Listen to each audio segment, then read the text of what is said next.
I really wanted to do this arrows video because some of the tactics you can create on CMO 102 can be a thing of beauty once you just hit that sweet spot. And you've got your entire team all in tune together. The arrows are all perfect for their starting positions and positions they can move into on the pitch, and how they work in combination with each other, and the overall player and team instructions. I don't know, over the last couple of years, because of the update packs, it's not just me, but I've seen, to be honest, I'm not going to say that I've revolutionised how people play Championship Manager. That's not true, but I think a lot of people have been watching my channel and started to rethink the game as I rethought the game 2 years ago, when I started reading a lot of forum threads more about the science of the game and what goes on under the hood, and just how complicated it can be, or what kind of intrigued me in maximising tactics on it, which a lot of people don't really go into. They buy freak players, they'll play a set tactic for seasons and seasons, have Salgo and Samba up front.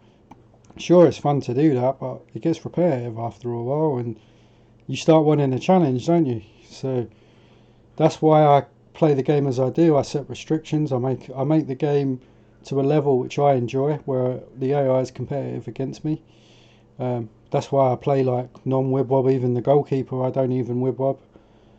Even I'm perfectly happy playing against AI wibwob tactics with using non-wibwob without a keeper now. So that's even on the update packs I do okay. Just from using the advice I'm going to explain, or just the more in-depth way of looking at the games, and why forward arrows are so important in that, because it is a risk reward strategy. It's a calculation, all in, kind of works in tandem and to the rest of your team, or it can be detrimental. So let's crack on.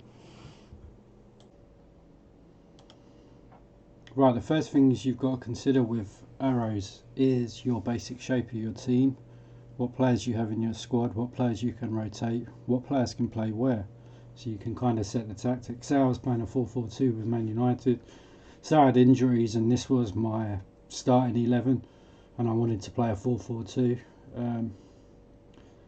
The only arrow I would be using here, just for football knowledge sake, I know that Veron can free roll, and Veron's position here is attacking midfielder centre.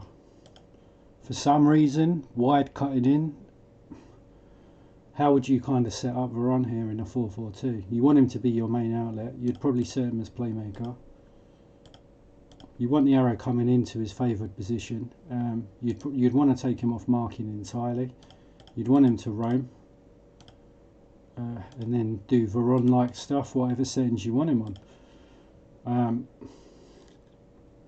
Why would this be important? Well, the margins and lines within the game is purely dependent on how you're getting the best out of the players. The arrow movement should suit, first off, the player's instructions. Now, I know we all know in real life Ron's more of a playmaker. He doesn't break the back line. He's not like a Paul Scholes. He's a floater. He's a bit lazy at times as well. Even though he does have higher work rate and stamina on the game, but he's highly technical, highly intelligent footballer. So that would be how I would use him in a 4-4-2 if I had to use a 4-4-2 shape. And that would probably be the only arrow. With no arrows here, you're going to be very defensively solid if you set up your team correctly with the marking into calculations to maximise the effectiveness of a tactic in arrow use. You don't always need to use arrows. This is the thing as well. Like, is it beneficial to race Phil Neville up? No, but it's going to be situational as well. Beckham is an example here. If he was going to do an arrow movement, I've done this on probably a lot of you see my Man United tactic. I only had Keane as the only midfielder. So I've got an injury crisis again, so I'm playing Giggs in the hole. I'm just doing Phil Neville to cover. and that was what I was using Paul Scholes for on the arrow. Paul Scholes is obviously attacking midfielder forward. Let's just say he's injured, and I'm playing Varane there this game. I'd probably take the arrow off, just knowing how Varane plays. Beckham, obviously, why would I do that with the arrow? A lot of his attributes are he can play so well centrally. He's got high passing, high creativity.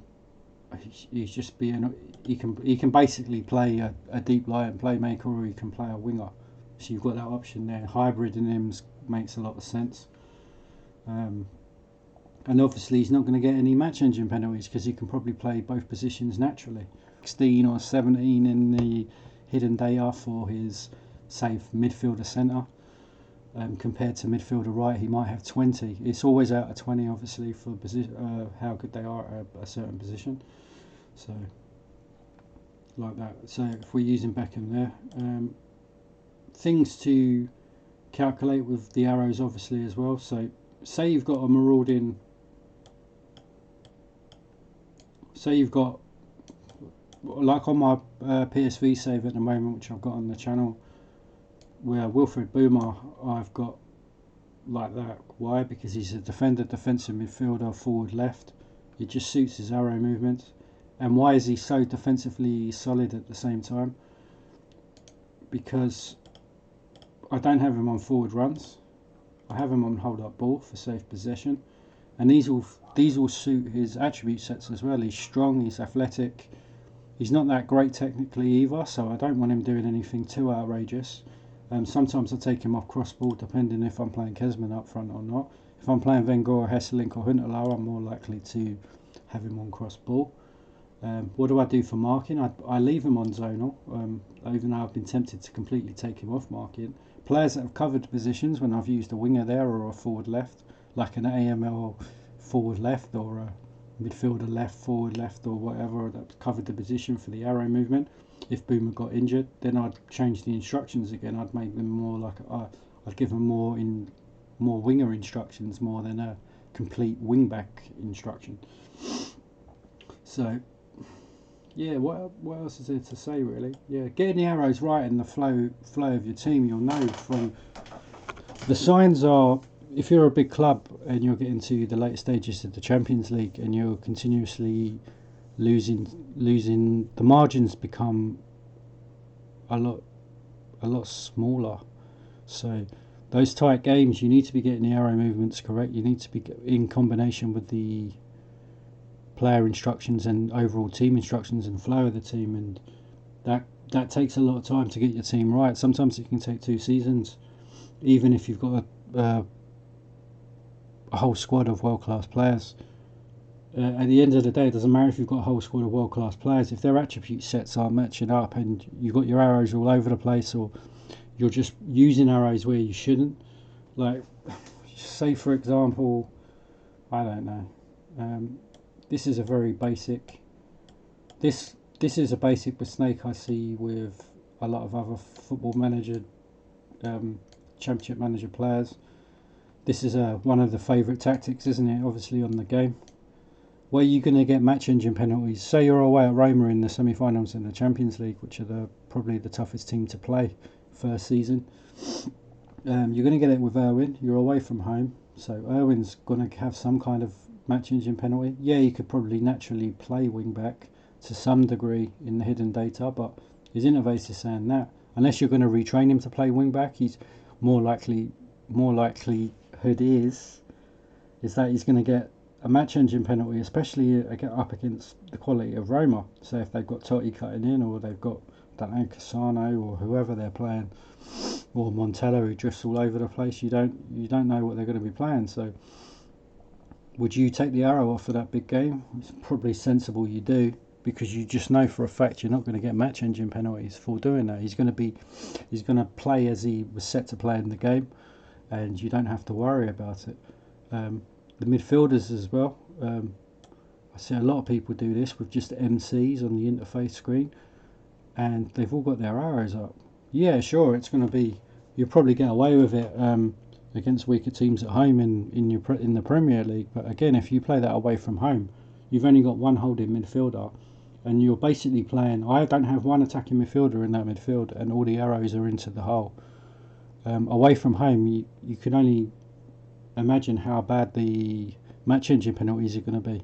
So you're away at Bayern Munich in the Champions League quarter final, and then you're like, oh fuck, why have I just beat Fulham 4-2 at home, and then I'm 3-0 down to Bayern Munich after 50 minutes, and I play quite well at them at home. Well, it's pretty obvious because the arrow movements aren't suited to the players, and you're even losing defensive solidity on top of that because you've got them all rushing forward, and the arrow movements aren't necessarily suiting their starting positions. If you did want to play that with, say, Keane or Beckham, you'd be better off retraining them to play AMC as well.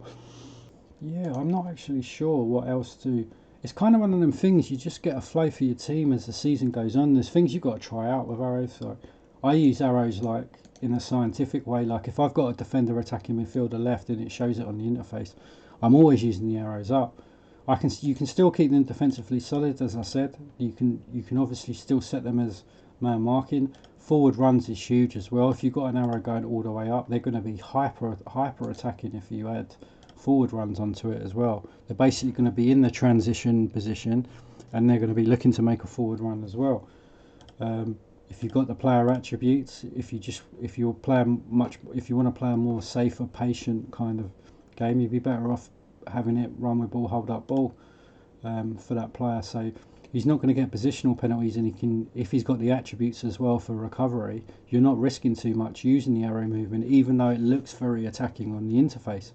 But obviously, if he's only a left back and can only play left back, and he doesn't have AML on his interface, you know he naturally can't play there. So that's a huge risk. Say, for example, this left back can't naturally play attacking midfielder left, but he's got 20 crossing, 17 passing, and fairly high dribbling. Then that's a calculated risk if you want him all the way up. But against, when you're playing strong teams, you have to obviously envision that he's going to get match engine penalties from a defensive standpoint because these arrows aren't covering him, and also as well, even possibly from an attacking one if the team's very good defensively. Like if you're up against Roma's defence season 1, it could be very detrimental to your team doing that unless he could naturally play attacking wing back. There was a Roma tactic I did with Cafu, and I hardly conceded a goal, and I had Cafu like that, but I had just left Candela because he could only naturally play left. But I had Candela on forward runs, but I didn't have Cafu on forward runs. I had him on run with ball.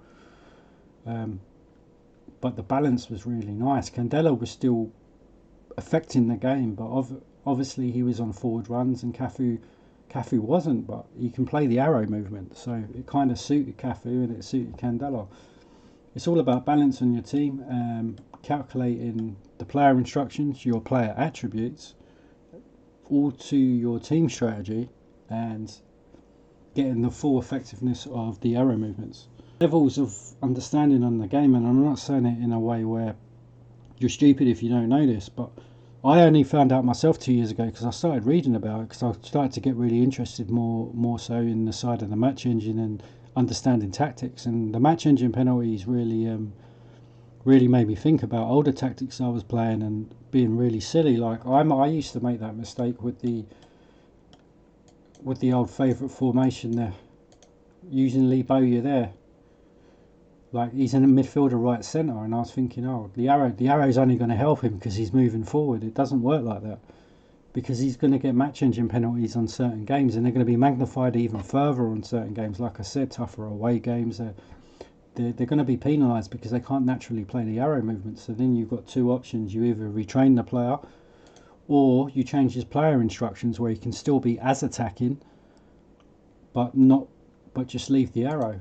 Also, as well, one thing I will say as an overall understanding, if you don't use arrows, your team's naturally with the right marking put on certain players, it's going to be so defensively solid as well. The arrow movements, regardless of how well a player can move the arrow movements, even if he can naturally move both, even if he's got 20s for every attribute which will enhance him both attackingly and defensively, the arrow movement's still a risk-reward strategy. It's basically an overload strategy, isn't it? You're looking for either a player to support or a player to attack or offer outlets for you. which, even though you may know that you've got match engine penalties, sometimes it's just beneficial for your team to have it. Say you've got Vieira, say you've got a very good central midfielder who can't naturally play attacking midfielder right, but he's got 20 crossing, he's got, I don't know, 20 say he's got 20 crossing, 20 dribbling, just using an extreme example. It may, even though he's going to get match engine penalties, it may be beneficial to still drift him out. Drift blurry, like, can Solskjaer naturally play forward left? I don't know. Without looking at the editor or scouting tools, I wouldn't know that from the interface. He could just only be able to play winger left and striker, or he could be able to play forward left and striker. So these are the things which are going to affect your arrows. Or he can even play attacking midfielder as well, or in the hole. He could naturally play that. From the forward position, we don't know. So, like I said, without using the scouting tools, you're not going to know that yourself. So, on the tactics screen, keeping it with CMO 102, say I'm setting up my Man United team, we're going to go Bartes. Say I want to play a 3-5-2. Right, so I'm going to use three centre, let's just change it to 5-3-2. Say I just want to play 3 centre backs. I don't think Man United have ever really played 5-3-2, have they ever in real life? But yeah, just using this as an example. So who am I going to choose for my wing backs here? I don't have great options. It's probably why I wouldn't use this tactic with Man United if I wasn't going to sign anyone, but I'm just using this here. Dennis Irwin's a defender right, left, centre. We don't know if in his hidden on his positional ability, can he play wing back to a certain level? Could he even play winger to a certain level? Could he even play wide midfielder to a certain level? Or could he even play centre midfielder? He might have 5 or 10 for positional play for those positions. Say for example, you knew that he, under the hood, he could play that. He could play centre midfield to some kind of level. That arrow movement there, he's going to get a lot less penalty from doing that. If you knew that from scouting tools, we don't. So if we're going by interface only, would I play Dennis Irwin as a wing back? Probably not. One, because his interface position's just saying defender right, left, but that's not to say you can't play wing back either. First off, let me explain the positional penalties. Basically, this arrow is where they're going to, obviously where they're moving on the pitch. It doesn't mean that they're forward running. This is the intricate thing with arrows itself. It's kind of like a prep position, and where they move to in transition. It's not so much they're making a forward run, it's where they're going to be on the pitch when you're in possession of the ball.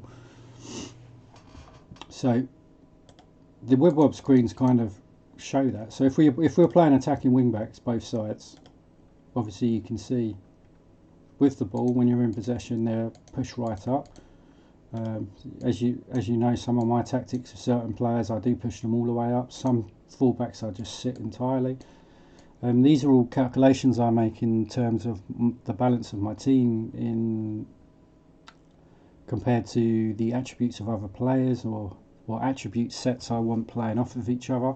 Like the most basic example is obviously target man and poacher. You'll see my arrow move across when I want when I just want like I don't know, say I just want an Inzaghi, say I sign Jan Koller and I want Jan Koller as my big target man, and I just want Inzaghi closer to him. Makes sense. Obviously the through balls as well. If I had two midfielders on through balls, maybe a deep line playmaker and an advanced playmaker, for example. I'd want Inzaghi a bit more central for the through balls, or at least moving away from the defender as well. And obviously I'll be using the Koller's strengths. Maybe I'd have him mark as central defender to help with his mate's arrow movement, which would be Inzaghi. Right, where was I? This is the problem because I fly off all over the place. I need to write shit down. I keep saying it all the time, but my brain's so quick. on a lot of things. I fly all over the place. If we go to... Right, let's go back to the fullbacks here. Now, using interface only, if we go and buy a complete team of interface only players, like where would we play them? We'll chuck Keane in, we'll chuck Beckham, we'll put Giggs there somehow, or we'll put Varane in, Cole and Giggs. I'm just randomly choosing these players where I'd play them in their best positions. Solskjaer, Carroll, Johnson, I don't know, just put some subs on. Right, so Giggs would be there. I think in the hidden data, Giggs can actually play centrally as well. He's not like, he can't naturally play it, but he can be used there. So if we're just using the interface positions, AML left, so naturally I would assume that his starting positions would be either of that. To maximise his arrow movement just from that interface, because that interface, it would be that. That would be minimal positional penalties in the match engine for him, which tend to magnify on away games. I don't know if you've ever noticed, but you use a lot of arrows on away games, you feel a lot more open, your team feels a lot more weak if you haven't got the arrows correct. That's the match engine just saying, look, what you're doing, you're like using arrows away from home with players you shouldn't be using arrows with. But also as well, it's not to say that arrows or even if you're penalised with the match engine penalties for getting the arrows wrong, in some instances the arrow is still beneficial. Say you're playing a more lopsided tactic, say you're playing this, but this left back's doing nothing, he's out the game in a support sense, he's not offering anything apart from defensive stability, keeping a back four. So say he's only a defender left, Dennis Irwin, we'll use him. He could actually, even with the positional penalties, still be worth maybe putting on forward runs and cross ball just to offer something up the left. If you left him like that all game, you're not putting any pressure on the opposition, and also as well, he's just not going to affect them. He's just not going to affect the match as much. So I'm just using this as a basic example. Even with a positional penalty, sometimes it may even be worth using arrows. That. Depending on the player's attributes, obviously. Say if Dennis Irwin only had 7 crossing, 4 dribbling, like, would you want to have him run with ball, forward runs, cross ball? He's got no off the ball, no pace. Say he's just purely got central defender attributes. You'd probably be better off just sitting him and getting a man marker, using him to man mark. But obviously you'd have to drag another player over. Otherwise, he's just going to be sitting there all game. That's not to say it wouldn't work, but obviously, if you're Man United and you're one of the big teams in the league, you're going to want to be on the front foot, mate, the majority of games you play.